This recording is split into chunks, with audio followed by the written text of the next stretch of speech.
guys, this is KK Kumar. Welcome you to Kumar's classes. Guys, हमें अपने ज़िंदगी में, अपने लाइफ में हमेशा इस प्रकार का वर्ड्स यूज करने पड़ते हैं, पता नहीं, मालूम नहीं।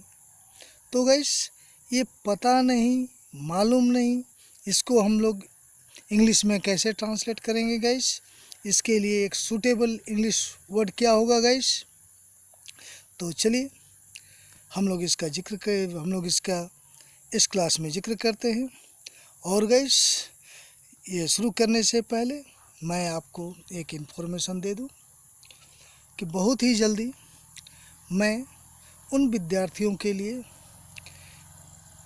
जो बैंक्स का, एसएससी, रेलवे या जो भी कंपटीशन जिसमें इंग्लिश का यूज होता है, इंग्लिश के पेपर होते हैं, उसके लिए मैं एक ऑनलाइन क्लास शुरू करने जा रहा हूँ गाइस, और जो आपको बहुत ही फ्रूटफुल होगा।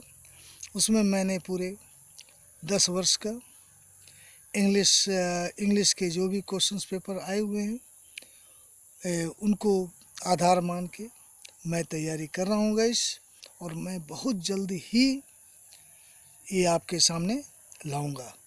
और मेरा वादा है कि आप लगभग इतना कंप्लीट कर जाएंगे कि यदि आप थोड़ा भी प्रैक्टिस करें, घर में प्रैक्टिस करें, केवल आपको प्रैक्टिस करने की ज़रूरत रहेगी और आपको इंग्लिश में मेरे ख्याल से कोई भी रोक नहीं सकता है गाइस। चलिए, तो गाइस, पता नहीं, मालूम नहीं, इसका इंग्लिश होता है guys, there is no knowing. There is no knowing. चलिए, इसको एग्जाम्पल से हम लोग और क्लियर होते हैं गाइस। मालूम नहीं वह आएगा या नहीं, तो पहले आप मालूम नहीं का बनाए, देयर इज नो नोइंग, या पता नहीं, there is no knowing. Whether he will come और नॉट, वह आएगा या नहीं। चलिए गाइस, दूसरा एग्जाम्पल देखते हैं। मालूम नहीं उसको क्या हो गया है, तो गाइस पहले मालूम नहीं, देयर इज नो नोइंग। उसके बाद guys, what's wrong with him. What's wrong means what is wrong with him. चलिए गाइस, दूसरा देखते हैं। पता नहीं ये किसकी करतूत हैं, तो गाइस पहले पता नहीं, देयर इज नो नोइंग। ये किसकी करतूतें हैं, करतूत का गाइस डूइंग्स होता है, DOINGS, doings. Whose doings these are, क्योंकि गाइस इसमें आपको लगा होगा कि यहाँ हमने दीज आर क्यों लिखा, और इसमें चूँकि इंट्रोगेटिव है, हुज डूइंग्स इंट्रोगेटिव वर्ड्स है, तो नियमतः इंट्रोगेटिव वर्ड्स के पहले ये हमें पहले इंट्रोगेटिव वर्ड्स, उसके बाद एक्सिलरी वर्ब का यूज करते हैं गाइस। लेकिन यहाँ एक चीज़ गौर करने लायक है। यहाँ तो गाइस प्रश्न पूछा ही नहीं, वो किसी से प्रश्न नहीं पूछ रहा है, वह तो बता रहा है मालूम नहीं उसको क्या हो गया है। वो अगला प्रश्न नहीं पूछ रहा है किसी से, इसलिए इंट्रोगेटिव सेंस में नहीं है, और अतः इसका ट्रांसलेशन पॉजिटिव सेंस में करते हैं, और इसलिए यहाँ हमने इस प्रकार वाक्य को बनाया गया।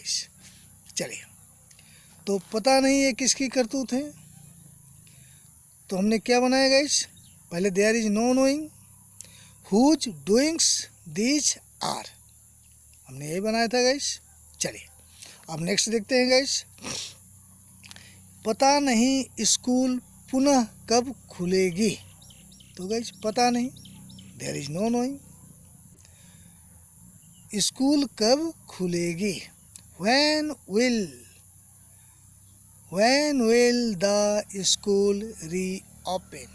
When, no sorry, when यहाँ भी प्रश्न नहीं पूछ रहा है गाइस, ये इंट्रोगेटिव सेंटेंस नहीं हुआ, तो when the school will open, यहाँ भी इस प्रकार बनाएंगे गाइस।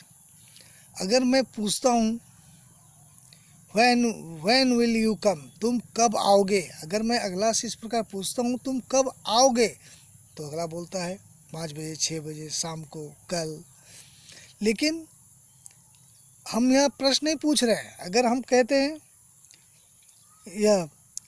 हैं पता नहीं वह कब आएगा, हम अगला से नहीं पूछ रहे हैं कि वह कब आएगा, हम बोलते हैं पता नहीं वह कब आएगा, हम अगला से प्रश्न नहीं कर रहे हैं।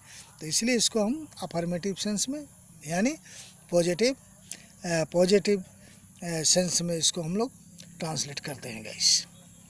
चलिए, तो जैसा हमने बताया, there is no knowing when the school will reopen, पुनः खुलना, रीओपन, खुलना का ओपन और पुनः, तो उसके पहले हम री कर देते हैं, तो रीओपन। चलिए गाइस, मालूम नहीं वह अनुशासित कब होगा, तो there is no knowing when he will be disciplined, when he will be disciplined, वह अनुशासित कब होगा। आशा है गाइस